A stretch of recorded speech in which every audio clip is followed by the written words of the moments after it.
Olá pessoal, nesse vídeo eu vou tratar sobre o tópico de derivadas de funções logarítmicas. Eu vou estar apresentando para vocês as principais regras de derivação, tanto daquelas funções logarítmicas que envolvem a base sendo o número de Euler, base do logaritmo natural, como também bases B em geral. Além das regras, a gente vai resolver alguns exemplos e no final do vídeo eu vou tratar sobre uma estratégia de resolução de derivadas complicadinhas em que se usa tanto propriedades de logaritmos como também derivação implícita, que é um tópico que a gente já trabalhou. Bom, para começar, as nossas regras. Essa é a primeira regra de derivação, derivada de ln de x sendo 1 sobre x. Então, no livro há toda uma dedução que utiliza propriedades, resultados já conhecidos. Para nós, vale fixar essa regra final, que vale essa derivada 1 sobre x. Temos essa restrição de domínio devido à própria restrição de domínio das funções logarítmicas. O x tem que ser maior do que zero. A regra 2 é uma generalização dessa regra 1, onde se considera, então, uma base qualquer para a nossa função logarítmica. Então, a derivada de log de x na base b. Vai ser muito parecida, só que aparece esse ln de b para compensar a base qualquer. E o x que já tinha, volta a aparecer. Continuamos com essa restrição de domínio, x maior que zero. Cabe aqui uma observação que essa propriedade 2 aí é uma generalização da propriedade 1, ou seja, a propriedade 1 é um caso particular dela. Quando a gente tem o b sendo o número de Euler, base logaritmo natural, nós temos que ln de b é igual a 1, tá? Porque ln de e é igual a 1, né? ln de e é igual a 1. E aí a gente tá no caso da propriedade 1, né? Que tá ok, essa fórmula aqui, quando a gente bota ln de b aqui, o b sendo e, vai dar 1, e aí vai ficar 1 sobre x, que é o que tá dito na propriedade 1. Indo nessa ideia de generalização ainda, continuando, a gente tem uma terceira propriedade. Essa terceira propriedade, ela leva em consideração que o nosso ln de x, ao invés de x, a gente tem uma outra função, uma composta. Esse u aqui é uma função de x. Então, nós vamos ter que adaptar a nossa regra 1 utilizando uma regra da cadeia, ou seja, precisamos derivar a de fora. A de fora é o próprio ln, que vai ser 1 sobre u, a derivada desse ln, 1 sobre u, e para a regra da cadeia estar valendo, a gente tem que multiplicar aí pela derivada da de dentro.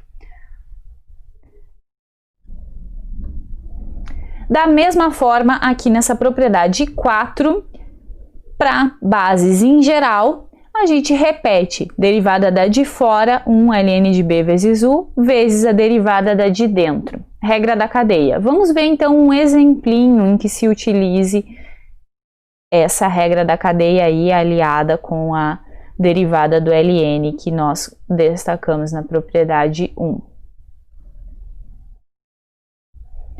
Nesse exemplo, a gente quer calcular a derivada de ln, sendo que dentro do ln nós temos uma outra função.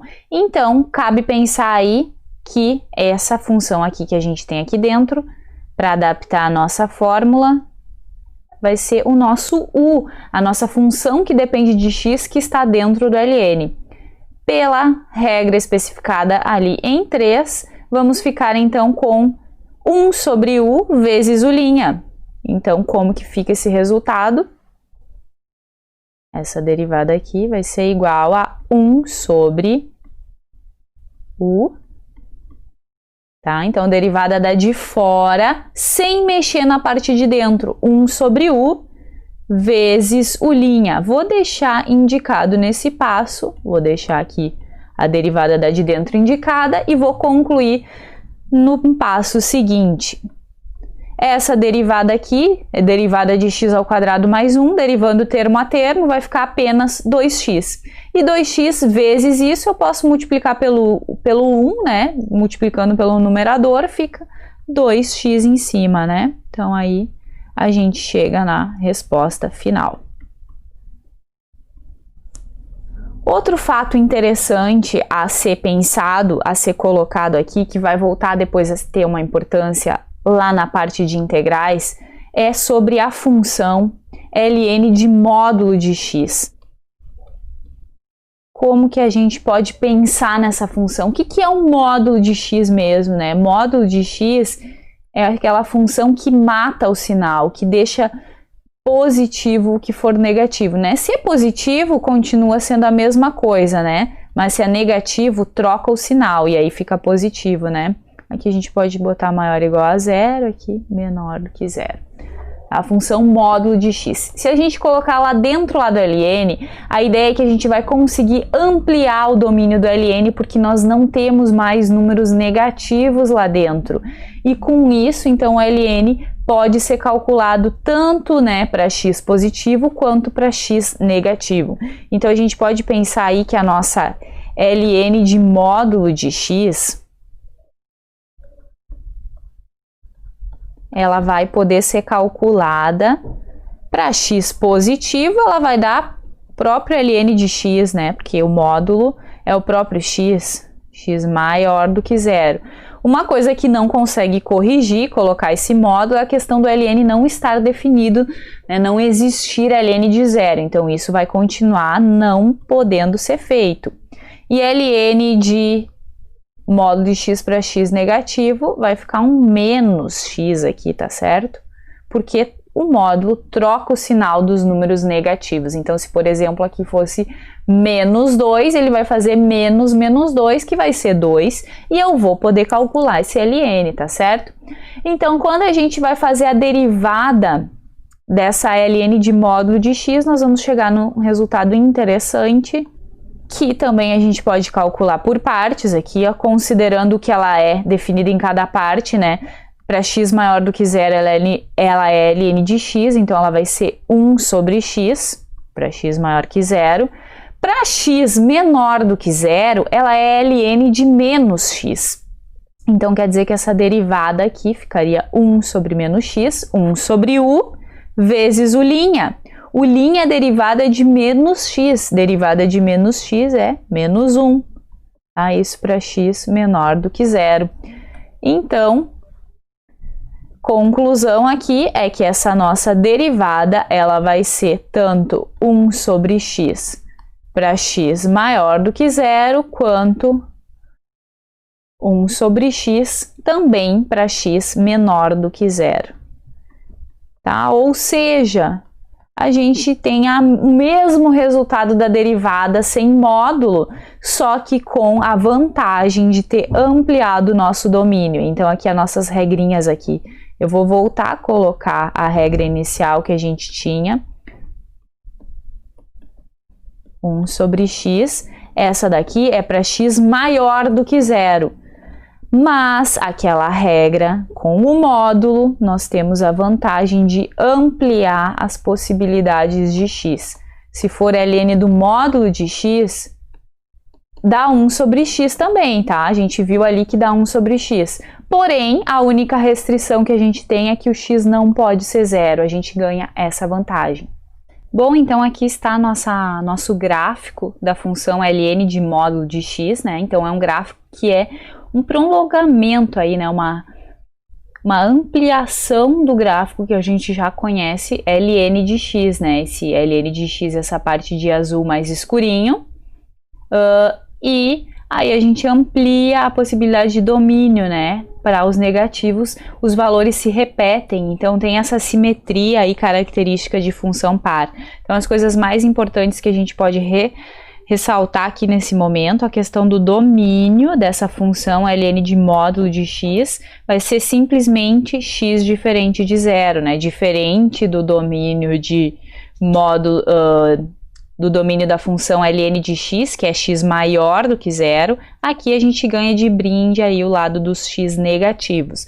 mas para o zero continua não existindo. E a derivada que vai se manter a mesma derivada que a gente tinha para ln de x, tá? Então, ln de módulo de x vai ser igual a 1 sobre x para x aí, ó, diferente de zero. Vamos para a parte final aqui, a derivação logarítmica. Vai ser uma estratégia de resolução, como eu falei lá no início, que vai envolver propriedades de logaritmos e também derivação implícita.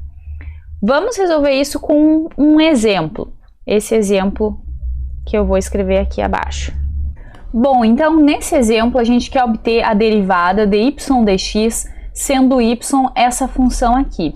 Essa função aqui é bem complicadinha. Se a gente fosse pensar jeitos de derivar ela, a gente vê que tem um quociente e que o numerador tem um produto, tem uma raiz, ou seja, é uma derivada que envolveria muitas regras. Poderia sim ser feito com um certo trabalho, mas nesse caso aqui a estratégia de derivação logarítmica vai ser uma boa estratégia. A gente vai se aliar às propriedades do logaritmo para facilitar essa expressão. Bom, então nessa estratégia a gente tem que basicamente aí fazer dois passos. Aplicar ln dois lados dessa equação. Com esse ln aplicado, a gente vai ter facilidades aqui, vai conseguir abrir essa expressão aqui do lado direito e conseguir então derivar implicitamente a expressão e aí isolar dy dx. Bom, então para começo de conversa, a gente pode já colocar aqui essa raiz cúbica que está aparecendo aqui em um expoente fracionário. Então, vou só reescrever. Então, o expoente fracionário correspondente a 1/3 está reescrita a nossa expressão. O passo 1, então, ó, ln dos dois lados, tá? Isso vai ser uma estratégia que vai aparecer mais vezes, até em outras disciplinas também, uma estratégia de resolver equações exponenciais, tá? Então, aplicando ln dos dois lados, nós vamos obter algo equivalente. Então, ln de y no lado esquerdo e no lado direito vai ficar ln de tudo aquilo.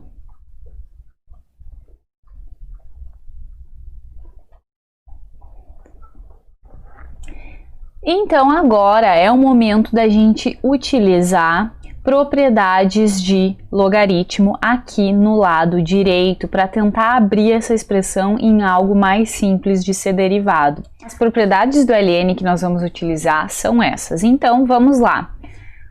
Primeiramente, né, mais exteriormente, a gente tem esse quociente. Então, podemos colocar já a expressão equivalente, levando em consideração que o ln de um quociente é a subtração do ln do numerador.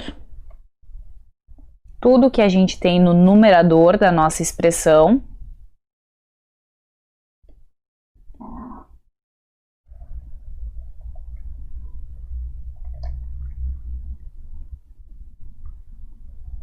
Menos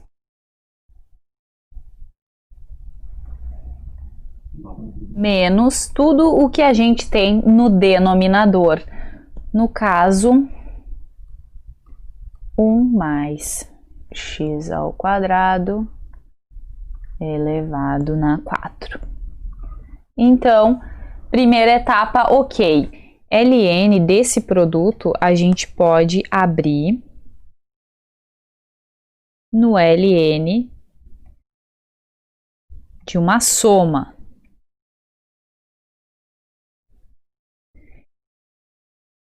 Esse 4 que está como expoente, a gente pode usar a propriedade de ln de uma potência e ele vem aqui para frente e a gente reescreve o logaritmando. Agora podemos utilizar essa mesma propriedade para as duas primeiras parcelas que a gente acabou de abrir. O 2 vem para frente. E o 1/3 também vem para frente.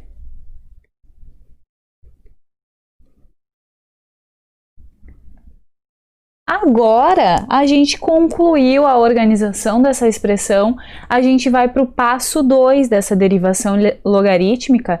Nós acabamos de obter uma equação onde a gente tem o y dependendo implicitamente de x.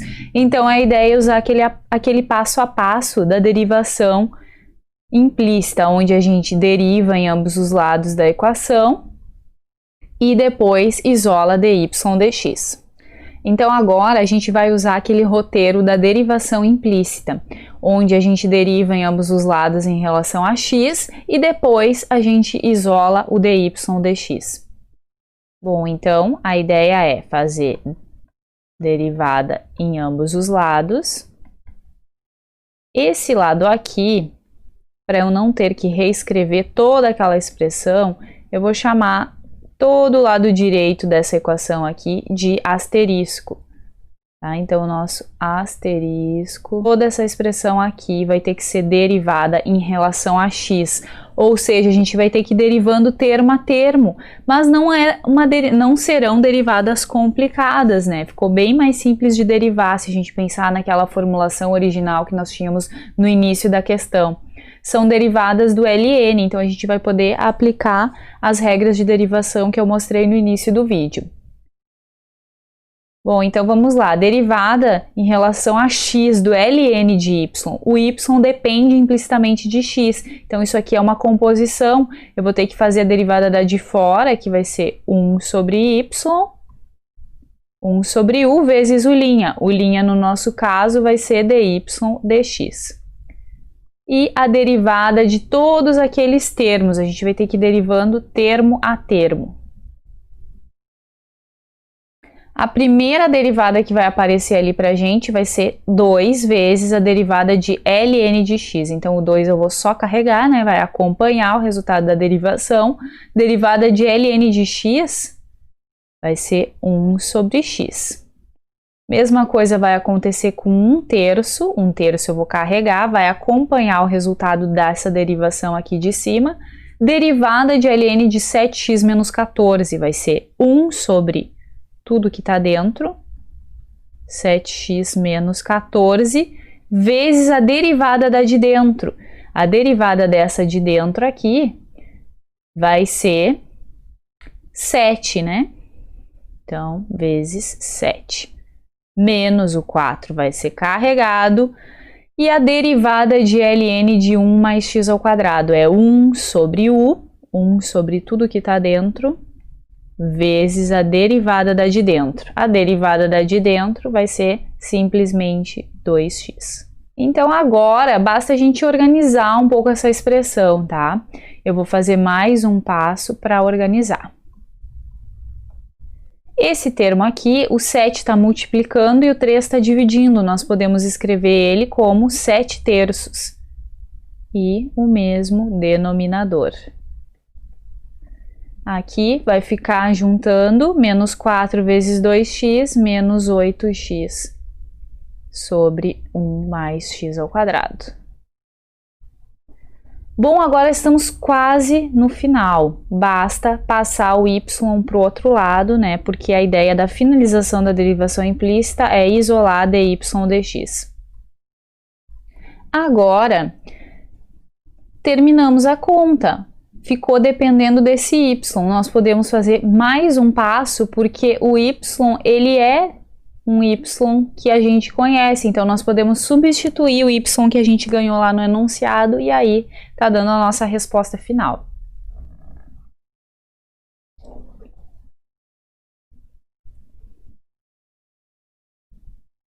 Então, essa é a resposta final da nossa derivada dy dx. Como era de se esperar, fica uma resposta bem grande, né? Porque nós imaginávamos já desde o início que a derivação seria complicada. O que eu chamo a atenção aqui é que essa estratégia de derivação, ela é interessante porque ela usa tanto as propriedades dos logaritmos e também usa a derivação implícita, que é um tópico que a gente já viu. Esses dois tópicos são tópicos bem polêmicos e que os alunos costumam ter bastante dificuldade, tanto logaritmos como a própria derivação implícita. Então, é um bom exercício para a gente estar estudando e entendendo todo o passo a passo. Caso tenha ficado alguma dúvida, vocês podem deixar nos comentários ou mesmo postar lá nos fóruns de dúvidas. Ou então, podem me procurar nos horários de atendimento ou mesmo os outros professores da disciplina. Bons estudos, pessoal!